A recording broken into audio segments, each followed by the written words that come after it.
وبركاته. الحمد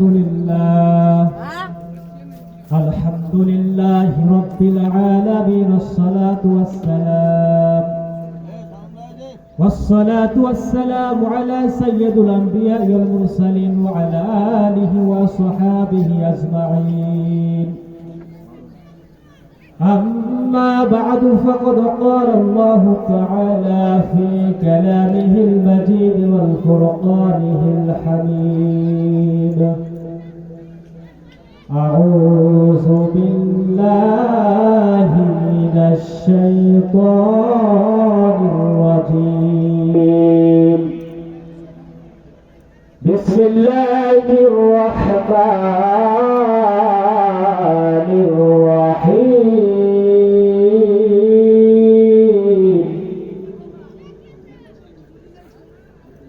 والذين آمنوا أشد حبا لله.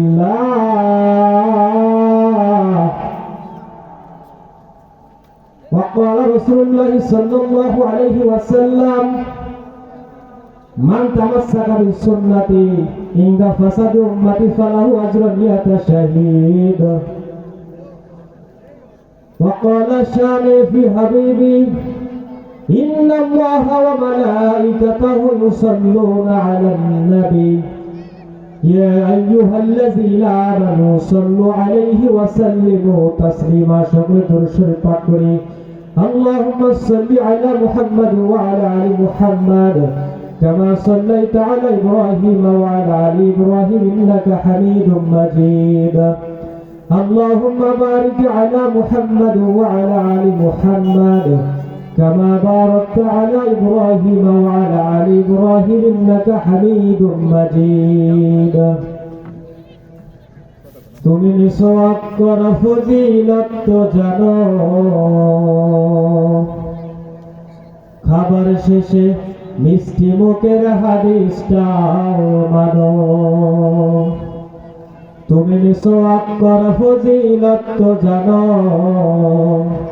খাবার শেষে মিষ্টি মুখের হাদিসটাও মানো। শুধু হক কথাটা উচ্চ স্বরে বলতে পারো না, অন্যায় দেখে বারুদ হয়ে জ্বলতে পারো না। কেমন মুসলমান তুমি একটু ভাবো না, কেমন তোমার ঈমান একটু বলো না। তুমি মিসওয়াক কর ফজিলত তো জানো, খাবার শেষে মিষ্টি মুখের হাদিসটাও মানো। তুমি যে কালেমার দাওয়াত দিলে বুকেতে নাই তুলে, দেখে সেই কালেমার দাওয়াত দিয়ে কেউ ফাঁসিতে ঝোলে। তুমি যে কালেমার দাওয়াত দিলে হাদিয়া তোহফা মেলে, দেখো সেই কালেমার দাওয়াত দিয়ে কেউ ফাঁসিতে ঝোলে। তুমি দুনিয়ার মোহে জীবনের মায়া ছাড়তে পারো না, প্রভুর রাহে প্রাণ ভিলিয়ে দিতে জানো না। কেমন মুসলমান তুমি একটু ভাবো না, কেমন তোমার ঈমান একটু বলো না। আলহামদুলিল্লাহ, আজকের এই বিরাট তাফসীরুল কোরআন মাহফিলের সমাজের সভাপতি প্রধান অতিথি, আমার সামনে উপস্থিত দিনদার পরেশগার মুত্তাকি ভাইরা, পদ্মার অঞ্চলের মা এবং বোনেরা, মাইকের আওয়াজ যতদূর পর্যন্ত যাচ্ছে আমরা সর্বপ্রথম সেই মহান মালিকের দরবারে কালিমাতুশ শুকর পাঠ করেছি, যে মহান মনিব আপনাকে আমাকে সুস্থ রেখে এই কোরআনের মাহফিলে বসার তৌফিক দান করেছেন। এই জন্য আমরা আল্লাহ পাকের দরবারে লাখো কোটি শুকরিয়া আদায় করছি। সকলে বলছি আলহামদুলিল্লাহ। এবং রাসূলের প্রতি সংযুক্ত দরুদ প্রতি সকলে বলছি সাল্লাল্লাহু আলাইহি ওয়াসাল্লাম। সম্মানিত ভাইয়েরা, আমি এখানে ওয়াজ করার জন্য আসি না, দোয়া চাওয়ার জন্য এসেছি। আমি ছোট মানুষ, আমি যে আপনাদের সামনে একটি আয়াত তেলাওয়াত করেছি, আল্লাহ রাব্বুল আলামিন এই আয়াতের ভিতরে আমাদেরকে জানিয়ে দিয়েছেন ওয়াল্লাযিনা আমানু আশাদ্দু হুব্বান লিল্লাহ। যারা ঈমানদার বান্দা, যারা মুমিন বান্দা, তাদের অন্তরে আল্লাহর ভালোবাসা সবচেয়ে বেশি থাকে। সুবহানাল্লাহ বলে। এখন আল্লাহর ভালোবাসা কেমন ভাবে থাকতে হবে? পয়গম্বর আরবি সাল্লাল্লাহু আলাইহি ওয়াসাল্লাম হাদিসের ভিতরে বলেছেন, মান আহাব্বা লিল্লাহ, যে ব্যক্তি কাউকে ভালোবাসবে আল্লাহর সন্তুষ্টির জন্য, ওয়া বাগাদা লিল্লাহ, কারোর সাথে শত্রুতা পোষণ করবে তাও আল্লাহর সন্তুষ্টির জন্য, ওয়া আতুয়া লিল্লাহ, কাউকে কোনো কিছু প্রদান করবে দান করবে তাও আল্লাহর সন্তুষ্টির জন্য, ওয়া মানাআ লিল্লাহ, কাউকে কোনো কিছু দান করা থেকে বিরত থাকবে তাও আল্লাহর সন্তুষ্টির জন্য। রাসূল সাল্লাল্লাহু আলাইহি ওয়াসাল্লাম হাদিসের শেষে বলেছেন, ফাকাদ ইসতাকমালাল ঈমান, যে ব্যক্তি এই চারটি কাজ করলো সে তার ঈমানকে পরিপূর্ণ করলো। সুবহানাল্লাহ বলেন।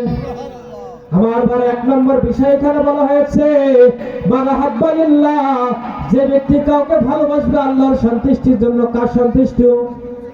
এখন ভালোবাসা দুই প্রকার, একটা হচ্ছে বৈধ ভালোবাসা, একটা অবৈধ ভালোবাসা। মা তার সন্তানকে ভালোবাসবে, বৈধ ভালোবাসা। ছেলে তার পিতাকে ভালোবাসবে, পিতা তার ছেলেকে ভালোবাসবে, বৈধ ভালোবাসা। কিন্তু দেখা যায় যে আমাদের সমাজে 14 ফেব্রুয়ারি এসে পার্কে গেছে গল্প করা, এটা হচ্ছে অবৈধ ভালোবাসা। ঠিক কিনা বলুন? এই অবৈধ ভালোবাসার স্থান কোরআনুল কারিমে, ইসলামে এই অবৈধ ভালোবাসার কোনো স্থান নাই। দ্বিতীয় নম্বরে, এক নম্বরে বলা হয়েছে মান আহাব্বা লিল্লাহ, যে ব্যক্তি কাউকে ভালোবাসবে আল্লাহর সন্তুষ্টির জন্য, ওয়া বাগাদা লিল্লাহ, কারোর সাথে শত্রুতা পোষণ করতে হবে তাও কার সন্তুষ্টির জন্য, আল্লাহর সন্তুষ্টির জন্য। সম্মানিত ভাইরা, এই বিগত 16 বছর আমরা দেখেছি এই যখন কোরআনের মাহফিল যেখানে হতো সেখানে 140 জারি করা হতো। কথা বলেন ঠিক কিনা? আমার ভাইরা, সেই যুগে আবু জাহেল উতবা সাহেব মুখের বাধা দিয়েছিল। সেই এই স্বৈরাচার হাসিনার আমলে আবু জাহেল উতবা সাহেব মুখের ছিল না, কিন্তু তার উত্তরসূরি বাংলার জমিনে ছিল সেই সময়ে। এই কোরআনের মাহফিল, এই কোরআন এমন একটা কিতাব আল্লাহ রাব্বুল আলামিন আজ থেকে 1000 বছর আগে জানিয়ে দিয়েছেন, ইন্না নাহনু নাযালনা যিকরা ওয়া ইন্না লাহু লাহাফিজুন। আল্লাহ রাব্বুল আলামিন 1000 বছর আগে জানিয়ে দিয়েছেন, এই কিতাবকে আমি নাযিল করেছি। কারো বাপের ক্ষমতা নাই এই পৃথিবীর জমিন থেকে কোরআনের আলোকে নিরূপিত করতে পারে। কথা বলেন ঠিক কিনা? এই জন্য সম্মানিত ভাইরা, আজকের এই মাহফিল থেকে আমি আপনাদেরকে বলতে চাই, আইয়ুবের শাসন, বঙ্গবন্ধুর ভাষণ, জিয়া কেটেছে খালের সাথে নারায়ণ তাল, ফখরুদ্দিন মহিউদ্দিন হাসিনা সব ঘোড়ার ডিম দেখা শেষ। সামনে আল কোরআনের বাংলাদেশ। কথা বলেন ঠিক কিনা? আগামীর সূর্য কোরআনের সূর্য, আগামীর সূর্য ইসলামের সূর্য, আগামীর ইসলামের বাংলাদেশ। কথা বলেন ঠিক কিনা? এই বাংলার জমিনে সত্যের পক্ষে কথা বলার কারণে কাদের মোল্লাকে ফাঁসি দেওয়া হয়েছে, আল্লামা দেলোয়ার হোসেন সাঈদীকে জুডিশিয়াল কিলিং এর মাধ্যমে হত্যা করা হয়েছে, মতিউর রহমান নিজামীকে ফাঁসিতে হত্যা করা হয়েছে। শুধু তাই নয়, 24-এর গণ অভ্যুত্থানে আবু সাঈদ মুগ্ধ সহ অসংখ্য ভাইকে শহীদ করা হয়েছে। এই 25 সালে আমাদের উসমান হাদি ভাইকে, 25 সালে উসমান হাদি ভাইকে হত্যা করা হয়েছে। ও মুসলমান, মনে রাখতে হবে, সেই জমিনে বৃষ্টি হয় ওই জমির ফসলের জন্য উর্বর হয়ে যায়। যে জমিনে শহীদের রক্ত ঝরে ওই জমিনে আল্লাহর দ্বীন কায়েমের জন্য উর্বর হয়ে যায়। এই দেশের মুসলমানরা ইসলামের জন্য একাধারে জীবন দিয়েছে, বাতিলের কাছে মাথা নত করে নাই। 56,000 বর্গ মাইলের প্রতি ইঞ্চি মাটি আল্লাহর দ্বীন কায়েমের জন্য উর্বর হইতে পরিণত হবে। কথা বলেন ঠিক কিনা?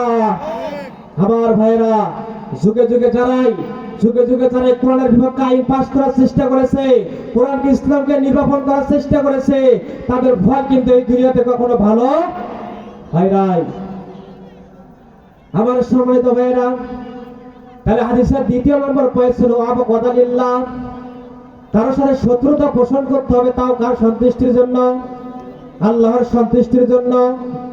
চতুর্থ নম্বর পয়েন্টে বলা হয়েছে ওয়া আতুয়া লিল্লাহ, কাউকে কোনো কিছু দান করব, কাউকে কোনো কিছু প্রদান করব একমাত্র কার সন্তুষ্টির জন্য, আল্লাহর সন্তুষ্টির জন্য। এখন আপনি মসজিদে 500 টাকা দান করলেন, মনে মনে ভাবলেন যে আমাকে মানুষ দানবীর বলবে, আমি 1,00,000 টাকা দান করলাম, মানুষ আমাকে দানবীর বলবে, এই নিয়ত করে কখনো দান করা যাবে না। এই জন্য দান করতে হবে একমাত্র আল্লাহর সন্তুষ্টির জন্য। আল্লাহ রাব্বুল আলামিন কিয়ামতের দিনে 7 শ্রেণীর ব্যক্তিকে তার আরশের নিচে ছায়া দিবেন। আবু হুরায়রার হাদিস, তার মধ্যে 70 নম্বর হচ্ছে ওই ব্যক্তি ওয়ারাজুলুন তাসাদদাকা বিসাদাকাতিন ফাআতবাহা হাত্তা লা তা'লামা শিমালুহু মা তুনফিকু ইয়ামিনুহু। রাসূল সাল্লাল্লাহু আলাইহি ওয়াসাল্লাম হাদিসের ভিতরে বলেছেন, যে ব্যক্তি ডান হাত যা দান করবে বাম হাত জানবে না, আর বাম হাত যা দান করবে ডান হাত জানবে না। দান করতে হবে সংগোপনে, সুখে দুঃখে, সচ্ছল অসচ্ছল, সর্ব অবস্থায় আল্লাহর পথে আপনাকে আমাকে দান করতে হবে। চতুর্থ নম্বরে বলা হয়েছে ওয়ামানা আলিল্লাহ। চতুর্থ নম্বরে বলা হয়েছে কাউকে দান করা থেকে বিরত থাকবো, তাও আল্লাহর সন্তুষ্টির জন্য। আমার ভাইরা, দুনিয়াতে গানের মাহফিলে, যাত্রার মাহফিলে আপনার আবার টাকা নিয়ে মানুষ বিপদে খরচ করবে, এই রকম জায়গায় কখনো দান করা যাবে না। রাসূলুল্লাহ সাল্লাল্লাহু আলাইহি ওয়াসাল্লাম হাদিসের শেষে বলেছেন, যে ব্যক্তি এই চারটি কাজ করলো ফাকাদ ইসতাকমালাল ঈমান, সে তার ঈমানকে পরিপূর্ণ করলো। সুবহানাল্লাহ পড়েন। আল্লাহ যেন আমাদের সবাইকে এই চারটি আমল করার তৌফিক দান করুক।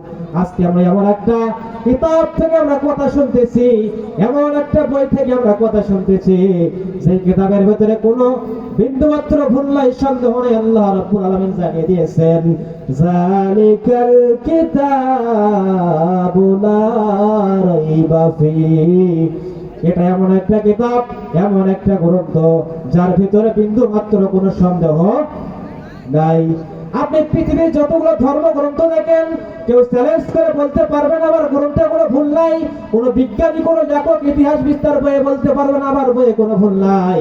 কিন্তু কোরআনুল কারীম এমন একটা কিতাব, আজ থেকে ১,০০০ বছর আগে আল্লাহ জানিয়ে দিয়েছেন, এটা এমন একটা কিতাব যার ভিতরে কোনো কি নাই, ভুল ভ্রান্তি নাই। এই জন্য বাংলাদেশের একজন শিল্পী কত সুন্দর করে, একটা হিন্দু শিল্পী একটা গান বার করলো, যদি আগুন লেগে ধ্বংস হয়ে যায়, যারা স্বেচ্ছাসেবকের দায়িত্বে আছেন দয়া করে মঞ্চের ডান সাইডে আসার জন্য আহ্বান করা হলো। যারা স্বেচ্ছাসেবকের দায়িত্বে আছেন মাহফিলের মঞ্চের ডান সাইডে আসার জন্য বিশেষভাবে বলা হলো।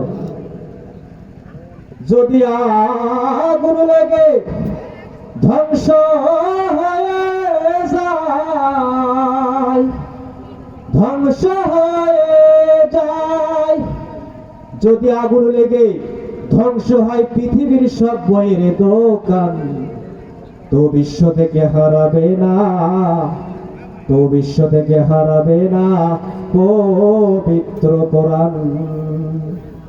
করবে কেমন করে ধ্বংস কোরআন আগুনের তেজ, করবে কেমন করে ধ্বংস কোরআন আগুনের তেজ।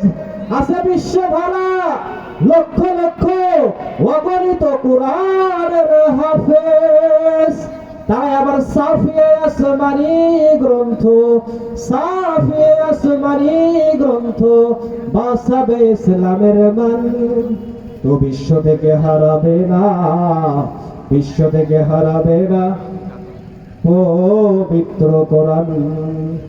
আমি আবারও বলছি, যারা স্বেচ্ছাসেবক ভাই আছেন তাদেরকে মঞ্চের ডান সাইডে আসার জন্য আহ্বান করা হলো। এই মাহফিলে যারা স্বেচ্ছাসেবক আছেন দয়া করে তাড়াতাড়ি করে আপনারা মাহফিলের ডান সাইডে চলে আসুন।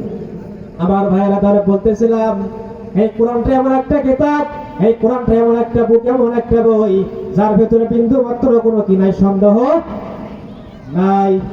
আমার ভাইয়েরা, আজকে পৃথিবীর মানচিত্রের দিকে তাকাই, এই মুসলমানরা কোরআন থেকে চলে যাওয়ার কারণে, কোরআনকে আঁকড়ে না ধরার কারণে, এই কোরআনকে আঁকড়িয়ে না ধরার কারণে আজকে আমরা লক্ষ্য করলে দেখতে পাই আজকে পুরো পৃথিবীতে আজকে মুসলমানরা মার কাছে। কথা বলেন ঠিক কিনা? আমার বেলা ফিলিস্তিনের দিকে সেখানে তাকান, এমন কোন একটা দিন যায় না, এমন কোন একটা ঘন্টা যায় না সেখানে মুসলমানদেরকে পাখির মধ্যে গুলি করে হত্যা করা হয় না। আজকে মায়ানমারের দিকে তাকান, ভারতের গুজরাটের দিকে তাকান, আপনি চীনের উইঘুর মুসলমানদের দিকে তাকান, যেদিকেই তাকান না কেন শুধু মুসলমানরা আজকে সমাজে মার খাচ্ছে। কথা বলেন ঠিক কিনা? এর কারণ কি? এর কারণ আল্লাহ রাব্বুল আলামিন সূরা ইমরানের ভিতরে জানিয়ে দিয়েছেন, ওয়া'তাসিমু বিহাবলিল্লাহি জামিআন ওয়া লা তাফাররাকু। হে মুসলিম বিশ্বের প্রতিনিধিরা, তোমরা আল্লাহ তাআলার রজ্জুকে শক্ত করিয়া ধরো, পরস্পর তাফাররাকু এর দিকে তাকান, আজকে পৃথিবীর মানচিত্রের দিকে তাকালে দেখা যায় মুসলমানদের জুলের ভেতরে তাদের মধ্যে বন্ধুত্ব সম্প্রীতি কিন্তু আজকে বজায় নাই। আজকে মুসলমানদের সৌদি আরবের দিকে তাকান, আজকে আপনি মিশরের দিকে তাকান, লিবাননের দিকে তাকান, জর্ডানের দিকে তাকান, তাদের চলাফেরা আজকে পশ্চিমা বিশ্বের সাথে আমেরিকার সাথে ইসরায়েলের সাথে। আমার ভাইরা, বিশ্বে 57টা মুসলিম দেশ রয়েছে। এই 57টা মুসলিম দেশ যদি একসঙ্গে হুঙ্কার মারতো তাহলে বিশ্বে কোনো জায়গায়